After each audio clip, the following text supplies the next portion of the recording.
This is Constant Elevation, the show for rising Air Force and community leaders who seek to define the future.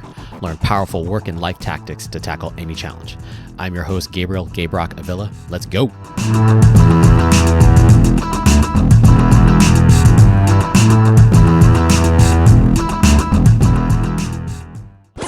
What's up, everybody? Gabe Rock back on the mic once again, Constant Elevation. Before I get into this week's episode, if you're watching the video version of this, check out this dope-ass Iron Athletics weightlifting shirt. Hells yeah, the crew. Got this OG shirt going on, and so I wanted to give a shout-out to, if you remember back to episode 19, I interviewed my weightlifting coach, Marcus Ofoya-Stevens, and we talked about weightlifting and the benefits that gives to the strength of your mind, the strength of being a good leader. And so we just recently got these shirts out here. These for the OG team members, this black one.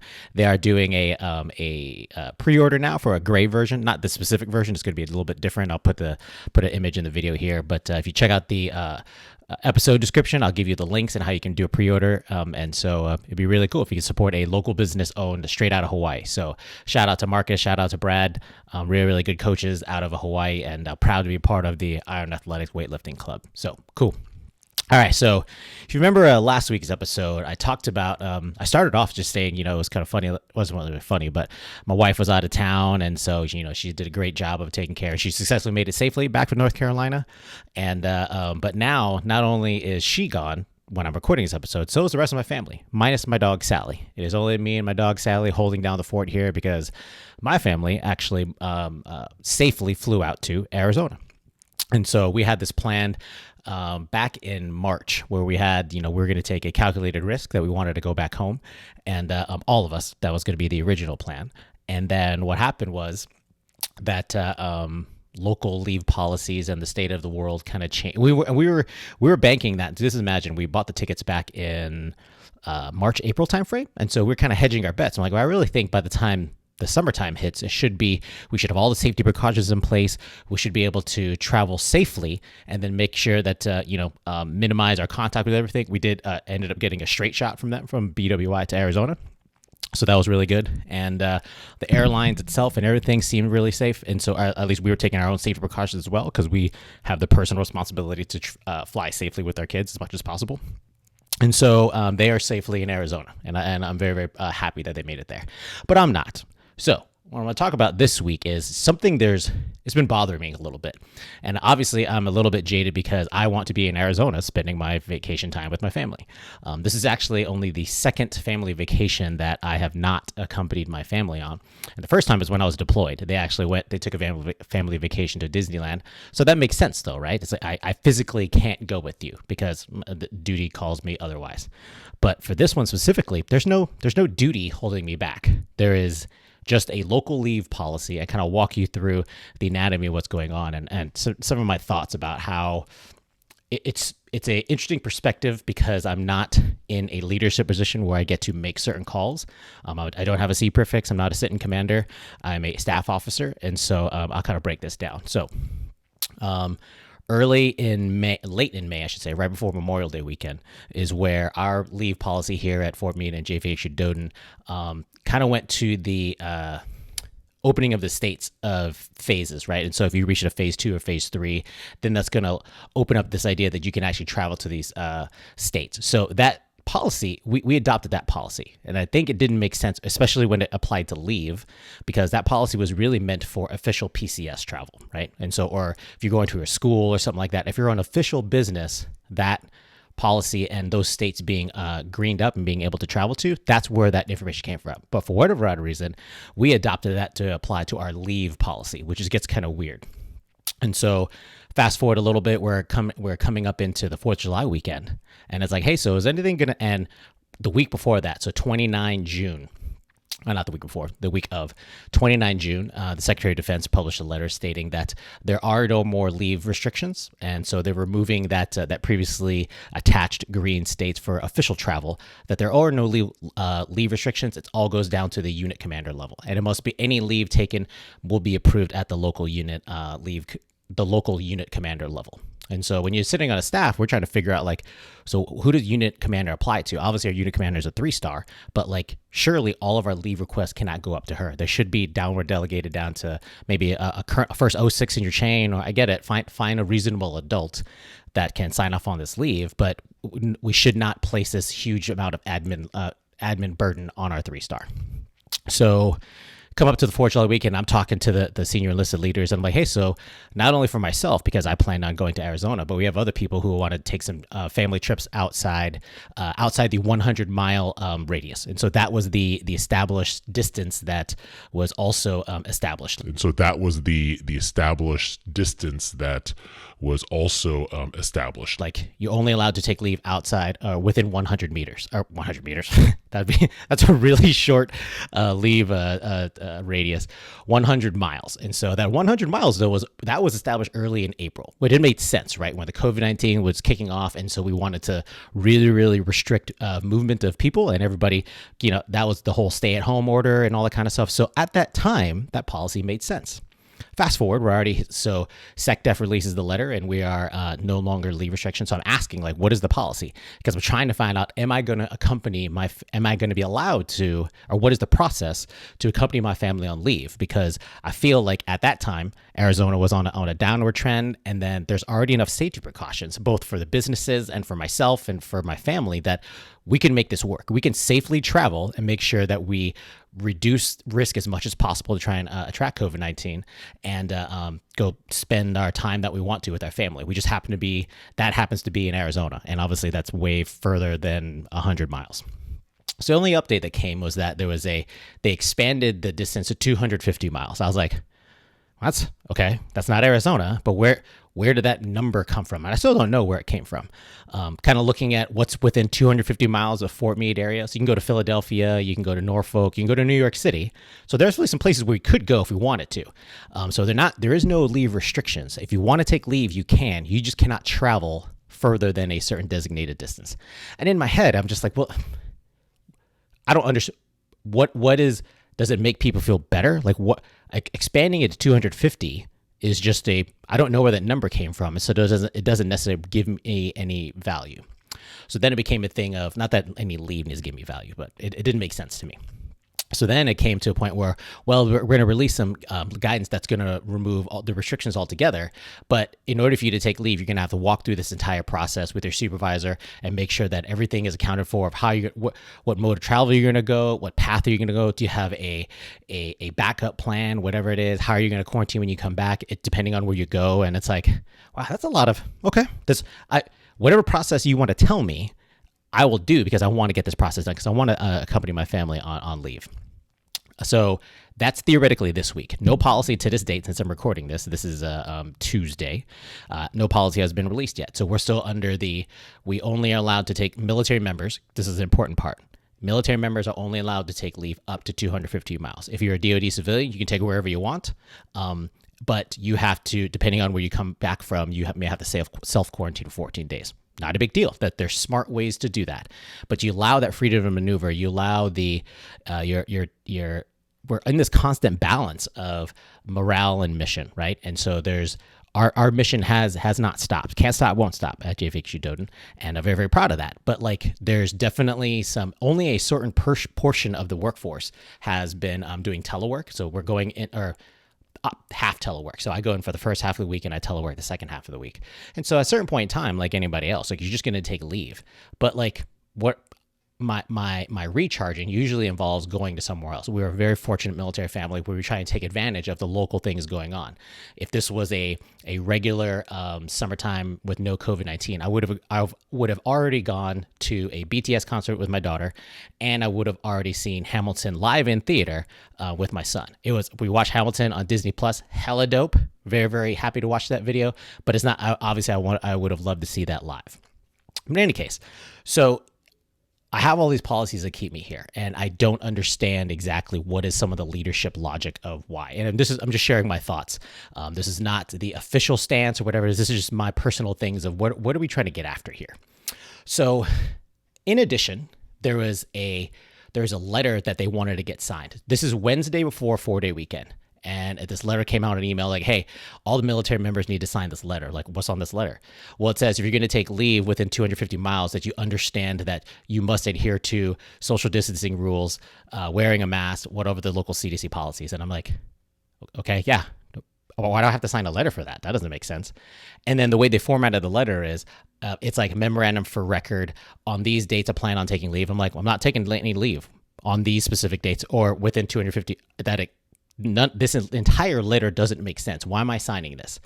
Well, it's going to be a precursor that eventually the leave restrictions are going to be removed from all the military members. And so this is almost like they just want to make sure the military people understand that they should be adhering to good social distancing rules if and when you take approved leave, I should say, at that point in time. I'm like, well, that's a given. Like, why do I need to sign something I don't understand the point of this letter. And then it's a whole thing of, it just didn't make sense. As I'm reading it all, I even had some other colonels. They were like, yeah, this seems kind of weird, but we're still in discussions about it. I signed it because I modified the letter saying, if I take leave, I will make sure I'll be smart. Basically, that's what I said. Signed it, turned it in because that's what the leadership needed. But to date, like nothing, I never understood what that letter was for. In my head, and I mentioned this to my colonel, and I'll share with you, and he took it very, very, he knew kind of where I was coming from, and I don't mind sharing my cynical opinion with him and or any of the leadership that I work with. I was like, this letter is just a CYA. It's a cover your ass technique to be like, which doesn't even make sense. It's a whole thing of if a member catches COVID, now the leadership can't be held accountable. I don't understand how they'd be held accountable in the first place, but the leadership is absolved of any responsibility because no, they signed this letter, and now the member, COVID doesn't care if you signed a letter. If you catch it, you catch it. So it's throwing the entire thing into question as far as what we're trying to do. And then I started to think about like, well, what are you trying to do? Why are you trying to take actions to protect yourself? Protect yourself from what? Like, what we should be doing is focusing on how to have smart conversations with our personnel and allow them to take leave, but understand this is a risk decision.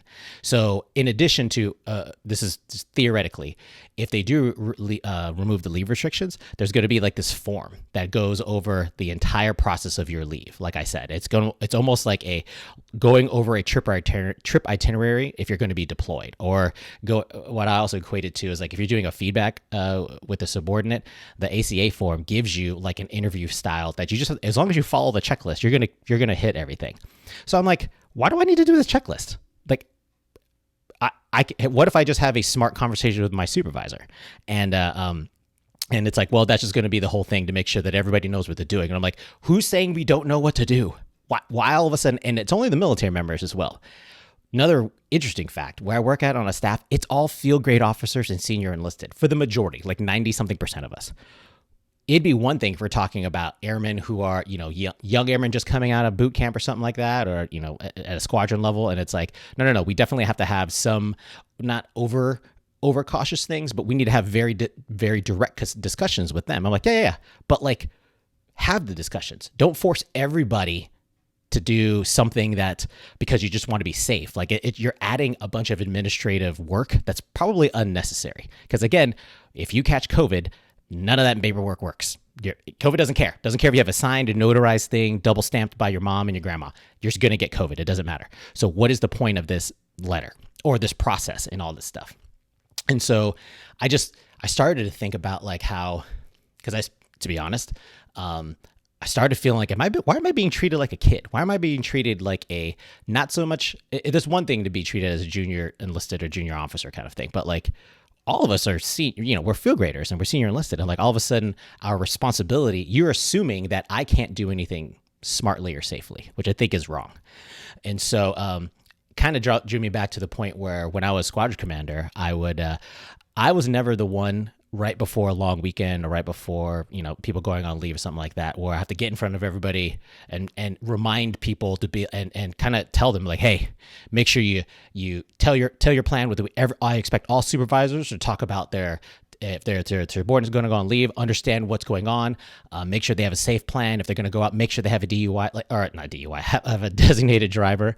And it's like, I didn't want to be that kind of commander. I didn't want to be that kind of leader where I was constantly berating my squadron because I didn't trust. To be honest, this is where it comes down to.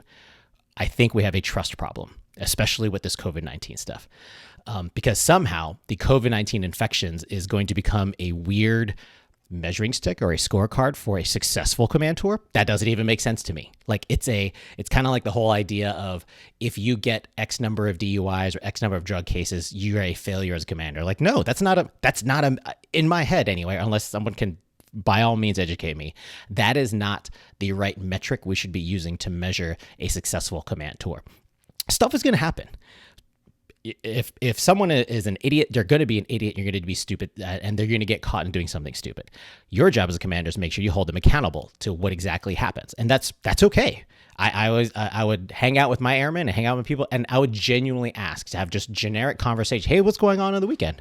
You guys going to see a movie? Going to go out downtown? I heard a new bar opened up, or they're going to be like there's a pirate party because we used to have those in Alaska. It's like yeah, everybody's going to the pirate party. All right, cool, man. Just be safe and make sure you take care of each other. But I left it at that, right? If I'm talking to a room full of airmen or something like that, I may go around the corner and find their NCO and be like, hey, so just make sure you just be cool. Make sure they have smart plans. But for the most part, I let it lie because I want, and I told them all, it's always consistent messaging. Have fun. Be smart. I will hold you accountable to anything that happens. And they understood that. And I think it was and I got the feedback like, hey, sir, I really appreciate you just talking to us like regular adults, that we could be trusted. I'm like, yes, I trust that you are going to make smart decisions, come up with smart plans. Do all plans survive first contact? No, of course not. Hopefully you have backup plans and you make smarter decisions. And I will hold you accountable. I didn't feel bad on the next, when it comes to a Monday or Tuesday and someone's standing in front of me in service dress and I'm reading them, an order or something like that. I don't feel bad about that because it's my job as a commander and my job as a leader to make sure I hold them accountable to those things. But I have to have trust and faith in people, because if you don't, as a leader, you're going to end up wasting a lot of people's time, to be honest. You're going to come up with these administrative processes that you feel like is giving you more control. You feel like, no, I'm doing the right thing because I'm making sure everybody has a plan if they choose to go 251 miles. Oh, I don't really know like why that number, and that number just bothers me because 250 is not within Arizona. So that's why I'm butthurt about the whole thing. But this idea that, we're creating all this administrative work just to make ourselves, make someone feel better is completely unnecessary. And the core of the issue, I believe, is there's a lack of trust. And I don't know why, as a military service member, we get lots of responsibility placed onto us. We fly and maintain multi-million, billion-dollar aircraft. I'm responsible for I help defend a $30 billion Doden architecture, but you can't go anywhere.